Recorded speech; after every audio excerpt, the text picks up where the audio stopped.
Hola, os habla Juanfran. Yo os voy a contar el tiempo en Chiclana de Segura. El viernes 17 de mayo va a estar soleado, no hay probabilidad de lluvia.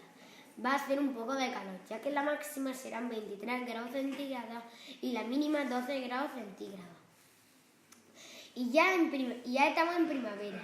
Y a todos los alérgicos, por ejemplo, yo la estamos pasando muy mal.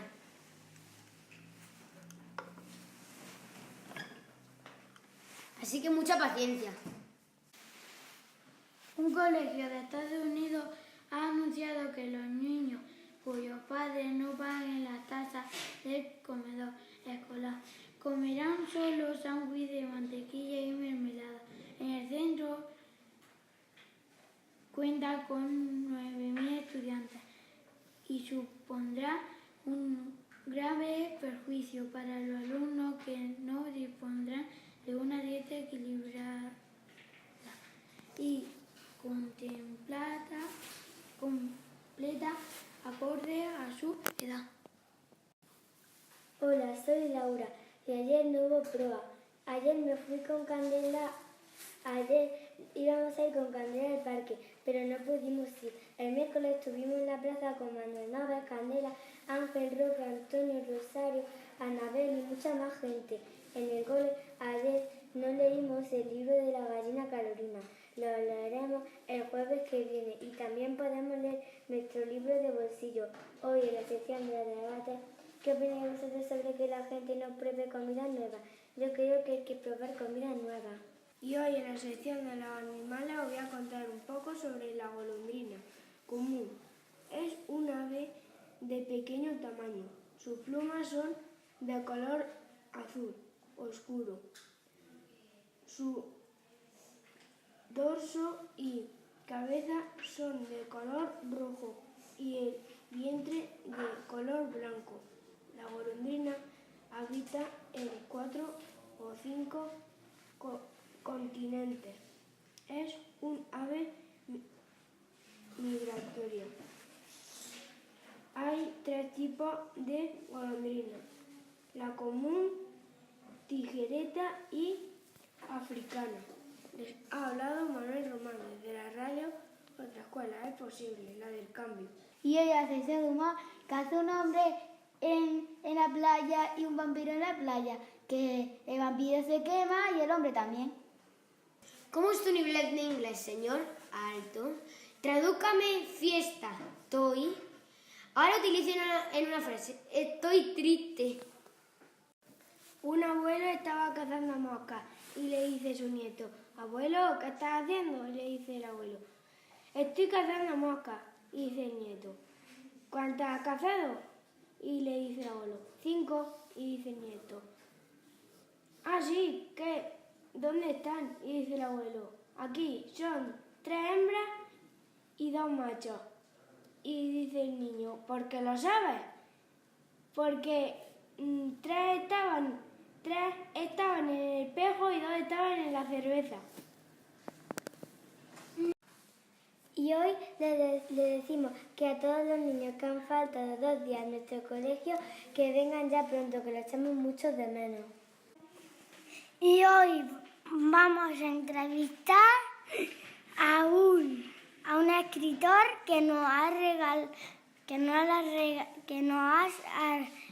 regalado un libro que se titula Jorge Manrique y su familia por tierras de las fronteras de Castilla con Andaluz. Y hoy en la sección de invitados al sofá tenemos a Zamora, que ha venido a hablarnos de su libro. Y del pueblo de Chiclana. Y del pueblo de Chiclana. Hola. Hola, ¿cómo te llamas?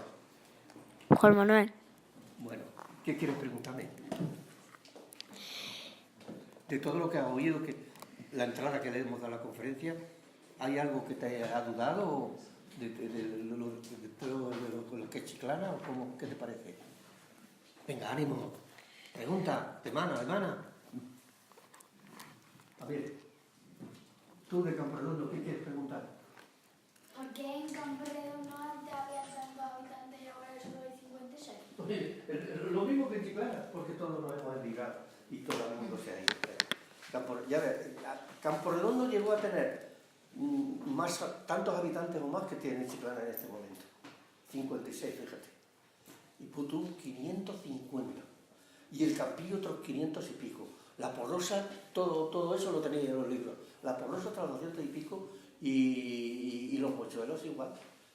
Tenían el 30.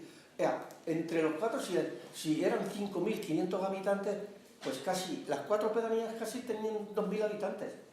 Y en los cortijos, que hay 120 cortijos, con sus nombres y con todo, también había casi otros 1.500 habitantes y 2.000 habitantes que vivían en la roca. Así era. Sí. Venga, otra. Ya estás animado, Venga.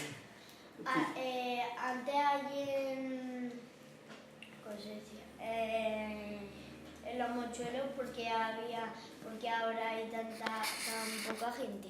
Pues lo mismo que estoy explicando. Es el mismo sistema, la inmigración, la gente joven que ya no quiere quedarse en estos pueblos y se abandona. Ya veremos, ahora se está poniendo muy encima de la mesa el tema rural, el tema de las despoblaciones. Vamos a ver a dónde llegamos. Pero fíjate, pueblos como Chiclana, con los cuatro anejos que teníamos y lo grande que era todo, y la historia que tiene, de romanos, de árabes, de todo el mundo. Y bueno, y aquí estamos. Todavía quedamos alguien aquí, como vosotros y tal, que seguimos. Venga, otra pregunta. ¿Cuántos años tiene el castillo de aquí? El castillo de aquí se edificó sobre el 800 o 900, sobre el año 800 900 que lo edificaron. Tener en cuenta una cosa, que si habéis subido al castillo, tenemos un castillo natural, de piedra natural. Arriba había solamente, diríamos, unas caballerizas y la casa de Jorge Manrique, arriba del todo. Pero el castillo, que esto casi no existe en ninguna parte, el castillo de Chiclana lo compone toda la roca. Las rocas que sube arriba, y en la planicie que hay una casa que hicieron un bar y tal, allí estaba la casa de Jorge Manrique, ahí arriba. Sí. Venga. ¿En qué año formaron el castillo? Sí, esto es lo que ella me ha preguntado también, está sobre el 800 o 900. Fueron los árabes los que hicieron la fortaleza esto. Junto con el castillo de Montizón. El castillo de Montizón está reformado y en el siglo XII se hace el castillo actual, pero anteriormente era un castillo árabe como era el castillo de Chiclana. ¿Cuántos libros ha escrito? 17. ¿Nos da algún consejo para escribir libros? Hombre, hay una cuestión, dos formas de escribir.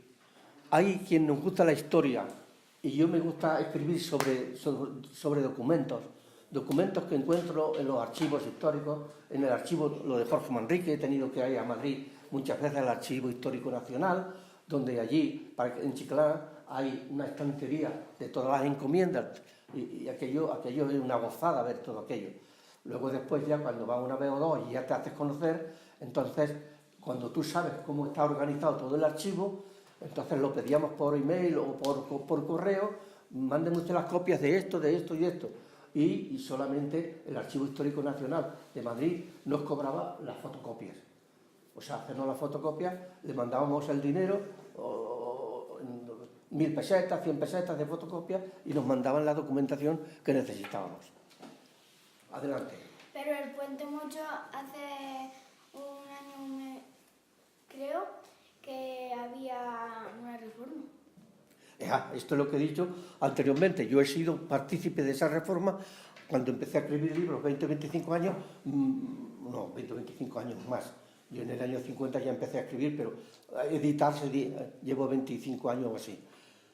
Ya me di cuenta de que si habéis visitado a alguien el Puente Mocho, el ojo que había en la parte de Chiclana estaba muy deteriorado. Allí había un hundidón que llegaba a 15 o 20 metros. Me acuerdo que había unos pescadores que se llamaban los pellicas y en aquel sacaban los peces más grandes que había, porque había un fondo, cuando llegaba el río allí hacía un remanso de agua y aquello era precioso. Y entonces ha tardado tiempo, pero ha habido que el río Aibiu, que canalizarlo por otra parte para que pudieran trabajar y arreglar todo lo que ahora está.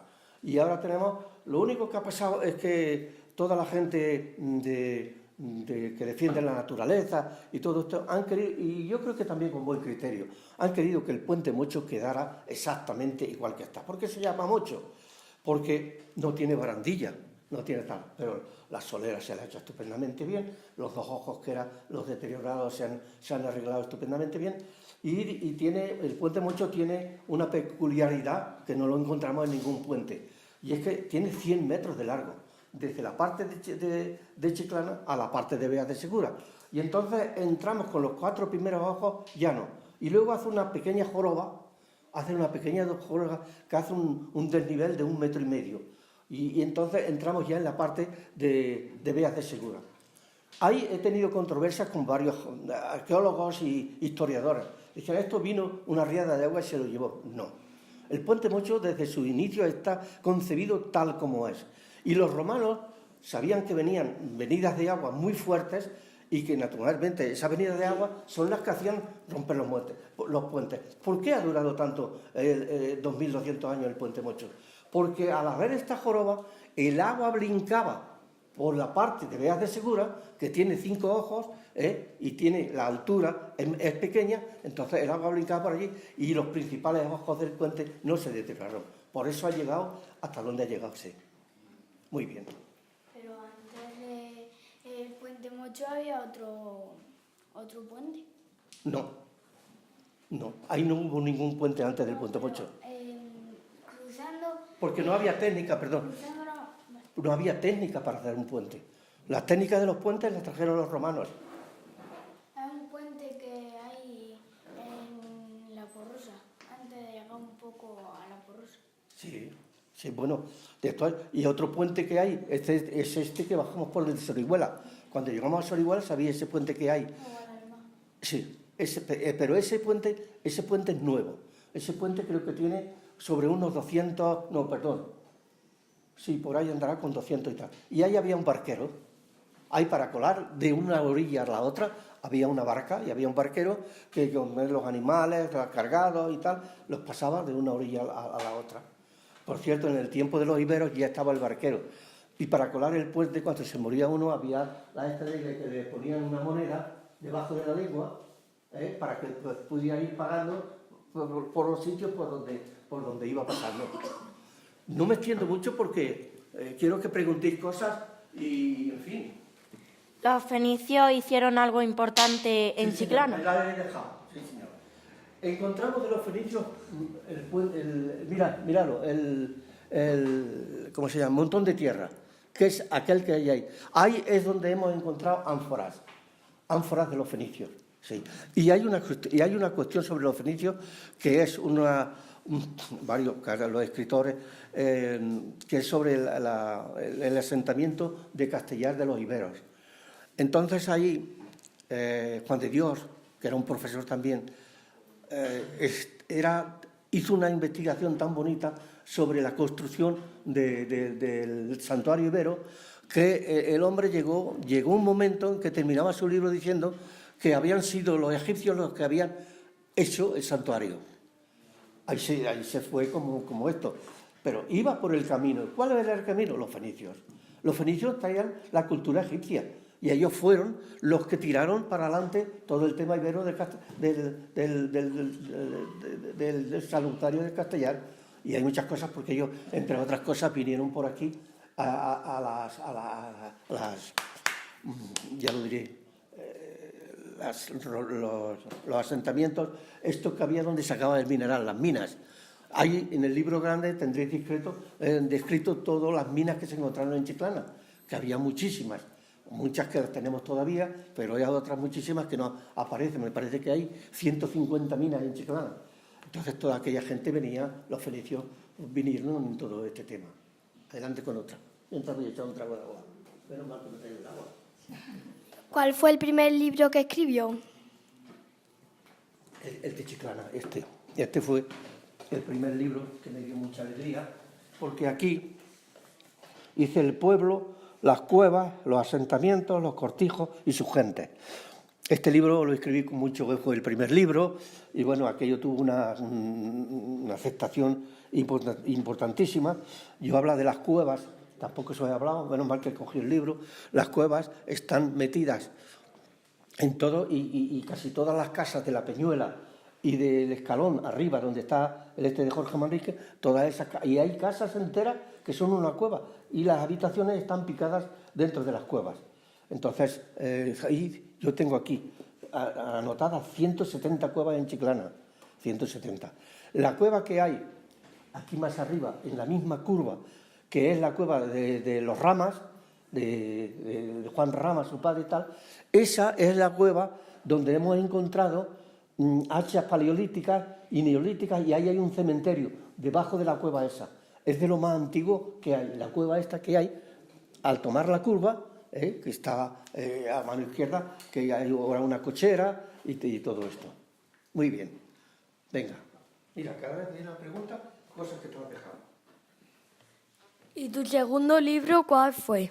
El segundo libro fue, me parece que fue también de Chiclana. Este es lo principal que vais a tener en el libro, es todas las comarcas, las 3 comarcas donde Chiclana perteneció. Y aquí también tenemos el Quijote. Yo he hecho una recopilación de lo que es el Quijote. Muchos poetas que hubo en Chiclana están aquí, aparte de Jorge Manrique otra vez, siempre Jorge Manrique, y etcétera, etcétera. ¿Cuál fue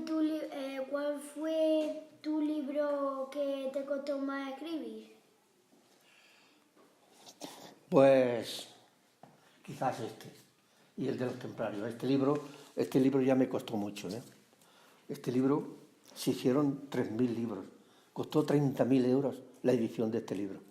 Sí. Muy bien. Después escribí el libro de los templarios, que fue muy bien acogido y bien.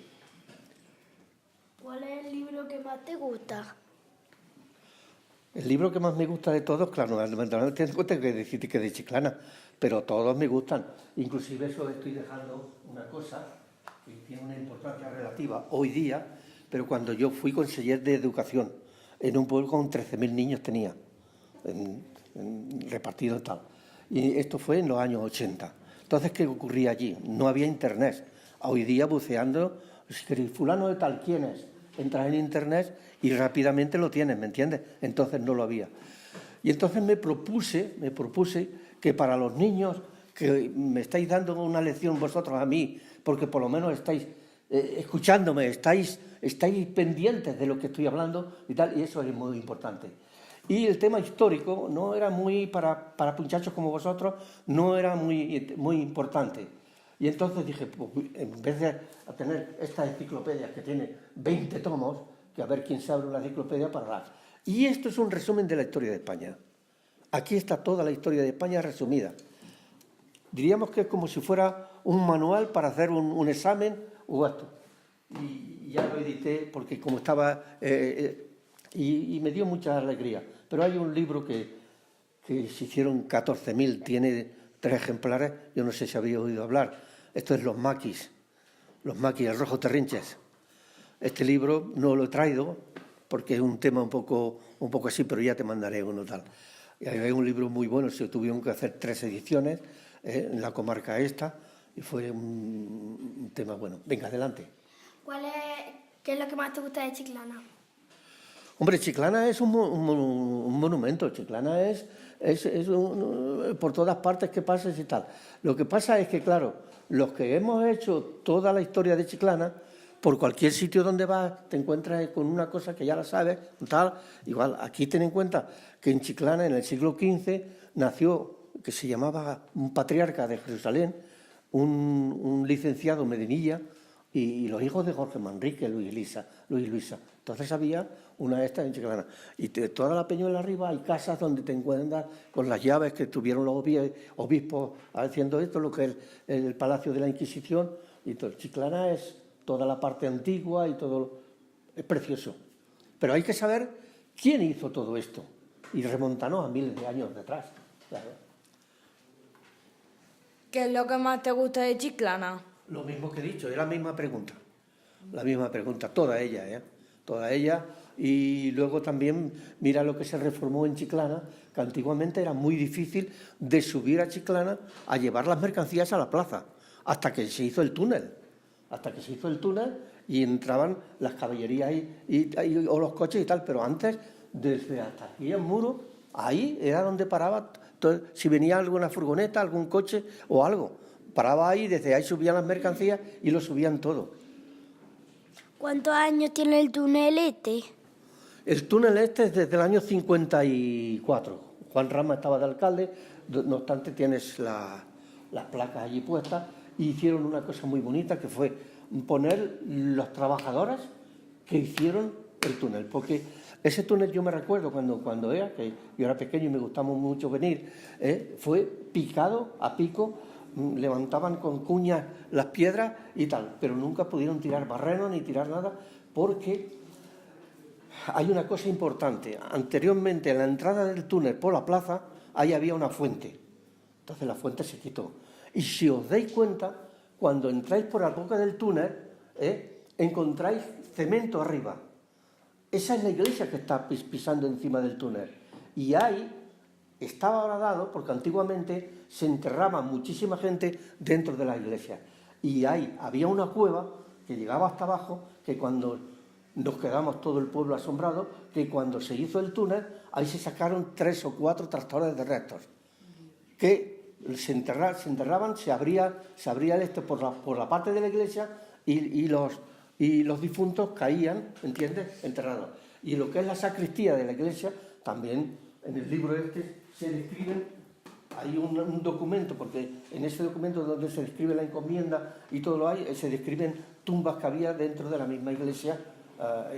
Era normal en aquellos tiempos. En la iglesia es un poco antes, igualmente había una... con los árabes, ahí hubo una, ¿cómo se llama? La esta árabe, y después se hizo la iglesia, y como está la iglesia encima de la roca, se creyeron que la roca ya lo admitía todo, y la iglesia nuestra no está muy bien concebida, porque se ha caído 2 o 3 veces. En el año 1780 cayó de una manera mal, y era mucho más alta. Ahora la torre es preciosa, la torre sí que se hizo preciosamente, pero la iglesia hace unos 300 años estaba de comendador el Manuel Algaba, cuando se hizo la iglesia. Pero Valdevira no tiene nada que ver con la iglesia de Chiclana, no influyó para nada. La atalaya que hay aquí arriba, ¿cuántos años tiene? Muy vieja, como Chiclana. Pero tengo que darte uno de estos, me estáis dando... La atalaya era un enterramiento de los árabes. Los árabes hacían sus enterramientos muy sencillo. Si os dais cuenta, bajando de la atalaya, allí hay muchos barbacanas de corrales, como se dice, donde están las gallinas, donde están... Bueno, que ya no hay nada. De pizarra. La pizarra. Los árabes utilizaban para los enterramientos la pizarra, que consistía en poner, el muerto iba de cúbito, poner una losa debajo de pizarra, las otras 4, y la losa de arriba no era de pizarra, era una losa normal de tal. Bueno, pues y todavía se ve alguna tumba ahí de los árabes. Eso era el cementerio árabe. En Camporredondo hay 2 o 3 cementerios árabes. En Camporredondo. Hay uno que era donde está lo de Paredes, junto del río, donde está lo de Paredes, que las sepulturas, aquella zona se le llamaba la sepultura, y aquello es eminentemente árabe, y los encontrábamos, en mis tiempos, iba la gente a arar con los mulos allí y levantaba las baldosas y levantaba todo. Ahí que se curaba el paludismo, y ahí íbamos todos. Yo tuve el paludismo también cuando era pequeño, y mi hermano nos daban aquellas pastillas de esto, y aquello era esto. Porque había una persona que se llamaba Palanca, que era un médico muy bueno, y entonces influyó en esto y se hizo, pero era precioso. Eso no se tenía que haber dejado caer nunca, haberlo respetado, porque era un monumento, el dispensario. Sí, señor. ¿Y por eso se llama la calle Doctor Palanca? Claro. Es que fue él el que lo tiró para adelante. Sí, sí. Era un médico, pero también creo que mandaba en algo, ahora no recuerdo, está escrito por ahí todo lo del dispensario. Adelante. Una maestra que también teníamos nosotros también nos habló del doctor Palanca. Claro, es que fue muy influyente para el tema del dispensario y todo esto. Muchas gracias por haber venido y dejar que me entrevistemos. Está bien, y traer gente y a las profesoras decirles que se lleven al de Jorge Manrique, que al Puente Mocho, tenéis que ir a verlo. Y hoy, por ser el programa 70, estamos muy contentos porque por dos motivos. El primero, porque vamos a sortear un libro de 50 historias de éxito docente. Y el segundo motivo, porque todo el dinero que recaudemos lo vamos a utilizar para los niños con cáncer. Se participa, tenéis que poner comentarios en la radio y los leemos todos, metemos los nombres en una bolsa, alguien coge un nombre y ese es el que se lleva el libro. ¡Ánimo!